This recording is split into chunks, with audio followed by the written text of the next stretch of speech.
Dear student, welcome to SV की online classes में आप सभी बच्चों का हार्दिक स्वागत है। पिछले वीडियो में हमने क्लास 7 सब्जेक्ट हिंदी में पार्ट नंबर 2 दादी माँ की कहानी से में 3 क्वेश्चन हमने कर लिए थे। पहला, दूसरा और तीसरा हमने कर लिया था। आज इसी कड़ी में हम इसके कहानी से आगे में प्रश्न उत्तर करने जा रहे हैं। जैसे फर्स्ट है, आपने इस कहानी में महीनों के नाम पढ़े, जैसे क्वार, आषाढ़, माघ। इन महीनों में मौसम कैसा रहता है, लिखिए। अब है क्वार का मतलब आश्विन यानी मई का महीना वर्षा ऋतु का अंतिम महीना होता है। इस महीने में वर्षा प्राय थम जाती है, मौसम न गर्म होता है न ठंडा। आषाढ़ के महीने में गर्मी का मौसम रहता है। माघ के महीने में ठंड पड़ती है और पाला भी पड़ता है। क्वार यानी आश्विन का महीना वर्षा ऋतु का अंतिम महीना होता है। इस महीने में वर्षा प्राय थम जाती है, मौसम न गर्म होता है न ठंडा। आषाढ़ के महीने में गर्मी का मौसम रहता है। माघ के महीने में ठंड पड़ती है और पाला भी पड़ता है, अर्थात सर्दी का जोर रहता है। अब कहानी से आगे में दूसरा क्वेश्चन, ये क्वेश्चन है, देखो आपको दिखाई दे रहे हैं। मैं विद्यार्थियों से अनुरोध कर रहा हूँ कि सभी बच्चे अपनी अपनी पाठ्य पुस्तकें ले आए होंगे, इसलिए इनके मैं आगे क्वेश्चन नहीं बोलूँगा, सिर्फ इनके आंसर बोलूँगा। जैसे अनुमान और कल्पना के फर्स्ट और सेकंड का सिर्फ आंसर बोलूँगा, फिर भाषा की बात में सिर्फ आंसर बोलूँगा, ठीक है। भाषा की बात के 3 प्रश्न होंगे, अनुमान और कल्पना के 2 होंगे। अब कहानी से आगे में दूसरे क्वेश्चन का, अपने अपने मौसम की अपनी अपनी बातें होती हैं। लेखक के इस कथन के अनुसार यह बताइए कि किस मौसम में कौन सी चीज़ें विशेष रूप से मिलती हैं। हर मौसम में अलग अलग तरह की चीज़ें मिलती हैं। गर्मी के मौसम में खरबूजा, तरबूज, ककड़ी आदि फल मिलते हैं। सत्तू और शरबत का प्रयोग होता है। हल्के सूती कपड़े पहनने में अच्छे लगते हैं। बरसात के मौसम में आम, जामुन, अनार, फालसा आदि फल मिलते हैं। इस मौसम में कई त्यौहार आते हैं। रक्षाबंधन के समय सिवई मतलब सेइयाँ, घेवर आदि पकवान खूब खाए जाते हैं। जाड़े के मौसम में ठंड पड़ती है। इस मौसम में खान पान और ठाठ बाट से रहने का जोर रहता है। गरम पकोड़े, जलेबी, कचौड़ी, तिल के लड्डू आदि खूब बनते हैं। गर्म कपड़ों का प्रयोग होता है। मौसम के प्रारंभ में दीपावली का त्यौहार आता है, जो दीपों और पटाखों का त्यौहार होता है। और दीपावली का त्यौहार आते ही घरों में साफ सफाई का दौर भी शुरू हो जाता है। तो ये 2 नंबर का आंसर था। ये सबको अपने स्क्रीन पे आपको आंसर दिखाई दे रहा है।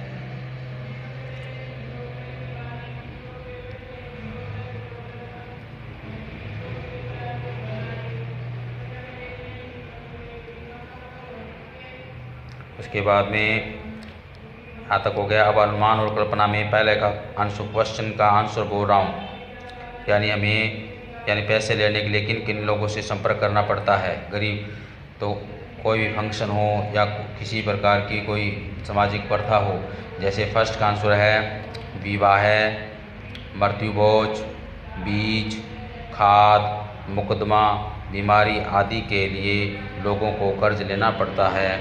और यह ऋण उन्हें गांव के ही अमीर लोगों या बैंक से मिलता है। अमीर लोग ब्याज ज़्यादा लेते हैं। बैंकों से ऋण आसानी से नहीं मिलता।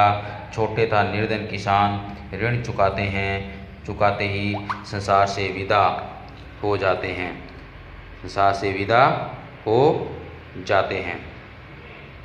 इस क्वेश्चन का इसका क्वेश्चन देख लीजिए आप। देखो फर्स्ट क्वेश्चन था, इस कहानी में कई बार ऋण लेने की बात आपने पढ़ी, अनुमान लगाइए कि किन किन पारिवारिक परिस्थितियों में गांव के लोगों को ऋण लेना पड़ता होगा और उन्हें कहां से मिलता होगा। बड़ों से बातचीत कर इस विषय में लिखिए। तो इसका आंसर ये है, ये देखो फर्स्ट का, विवाह, मृत्यु भोज, बीज, खाद, मुकदमा, बीमारी आदि के लिए लोगों को कर्ज लेना पड़ता है। यह ऋण उन्हें गांव के ही अमीर लोगों या बैंक से मिलता है। अमीर लोग ब्याज ज़्यादा लेते हैं। बैंकों से ऋण आसानी से नहीं मिलता। छोटे तथा निर्धन किसान ऋण चुकाते ही संसार से विदा हो जाते हैं। तो ये अनुमान और कल्पना का फर्स्ट का आंसर, ठीक है। अब इसका दूसरा क्वेश्चन देखते हैं एक बार। अब दूसरा है, घर पर होने वाले उत्सवों समारोह में बच्चे क्या क्या करते हैं, अपने और अपने मित्रों के अनुभवों के आधार पर लिखिए। तो ये सेकंड नंबर क्वेश्चन। अब सेकंड नंबर क्वेश्चन बता रहा हूँ। अब देखो, घर की सफाई और साज सज्जा में, घर की 2 नंबर अनुमान और कल्पना का 2 नंबर क्वेश्चन, घर की सफाई और साज सज्जा में हाथ बटाते हैं पड़ोस या बाजार से ज़रूरी सामान ले आते हैं।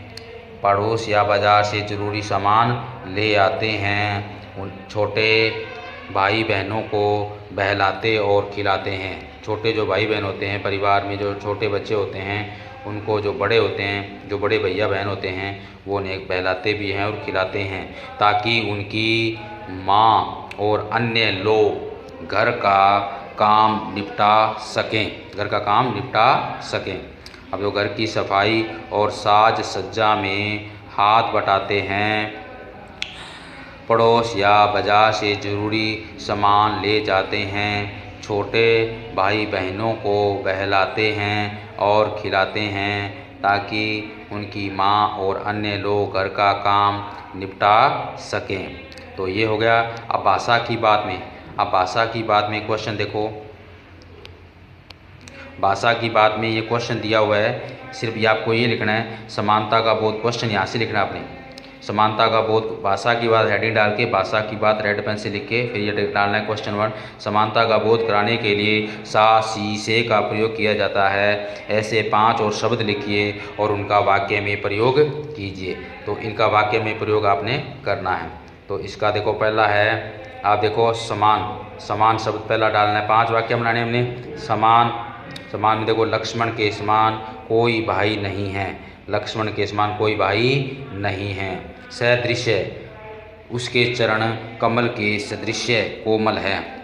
जैसे कमल होता है, कमल की पंखुड़ियाँ बिल्कुल मुलायम होती है, उसी प्रकार जो हमारे चरण हैं उस कमल के समान हैं। उसके चरण कमल के सदृश्य कोमल हैं। तरह, मैं पीटी उषा की तरह तेज दौड़ना चाहती हूँ। अब जैसा, खली जैसा कोई बलवान नहीं है। खली पहलवान है ना, खली जैसा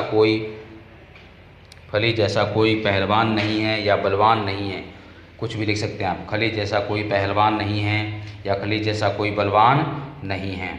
अब है अनुरूप, राम में नाम के अनुरूप गुण है। राम में नाम के अनुरूप गुण है। अब उसके बाद पहला हो गया, पहले के 5 वाक्य बना दिए, समान से, सदृश्य से, तरह से, जैसा से, अनुरूप से। अब उसके बाद में दूसरा क्वेश्चन देखो, कहानी में छू छू कर ज्वार का अनुमान करती, पूछ पूछ कर घर वालों को परेशान कर देती वाक्य आए हैं। तो इसी तरह से हमने भी जैसे छू छू कर, पूछ पूछ कर, जा जाकर, ढूंढ ढूंढ कर, इन शब्दों से 5 वाक्य बनाने हैं। इन शब्दों से क्या बनाने हैं? 5 वाक्य बनाइए। तो इन शब्दों से 5 वाक्य हमने बनाने। दूसरा प्रश्न लिखने के बाद में इसका आंसर ये है, उसने रो रो कर सारा हाल सुनाया, गर्मी में तप तप कर पानी भाप बन गया, लड़के ने हट कर के पैसे लगवा दिए, और पानी बरसते बरसते 2 दिन हो गए, और 5 बजते बजते वह गांव पहुंच जाएगा। देखो पहला है उसने रो रो कर से हमने सारा हाल सुनाया, पहले का बन गया। दूसरा है तप तप कर से गर्मी में तप तप कर पानी भाप बन गया। तीसरा है हट कर के, लड़के ने हट मतलब जिद कर के पैसे लगवा दिए। अब बरसते बरसते से पानी बरसते बरसते 2 दिन हो गए। अब 5 बजते बजते यानी बजते बजते से 5 बजते बजते वह गांव पहुंच जाएगा। इस तरह से ये हमने 5 वाक्य बनाए। इसी तरह से तीसरा जो क्वेश्चन है उसमें ये शब्द दिए हुए हैं, बोली के शब्द जैसे चिवड़ा को चीड़ा। कुछ शब्दों को मान लो बोलते समय हम उनका अशुद्धिकरण कर देते हैं या छोटा रूप बोलते हैं, तो इसी तरह हमने भी इन शब्दों को लिखना है और उनका हिंदी अर्थ लिखना है। तो देखो जैसे मान लो अब दियो या दियो को दिया या दीपक। अब कुलछन का कुलक्षण। बाड़ो का मतलब किराया का बाड़ो दियो मतलब किराया देना। लखन या लक्ष्मण। मंत्र होता है। और पवित्र। वृक्ष या इनको वृक्ष बोलते हैं, वृक्ष कहते हैं ना, वृक्ष। आग या अग्नि। लल्ला या लाल। और खांड या शक्कर। तो प्रिय बच्चों, ये थे लेसन नंबर 2 के क्वेश्चन आंसर। आज हमने लेसन 2 कंप्लीट इसके क्वेश्चन आंसर कर लिए हैं। मैं सभी बच्चों से कहना चाहूँगा कि वो अपना गृह कार्य साथ साथ पूरा करें। कोई भी बच्चा गृह कार्य के कारण पीछे न रहे। धन्यवाद।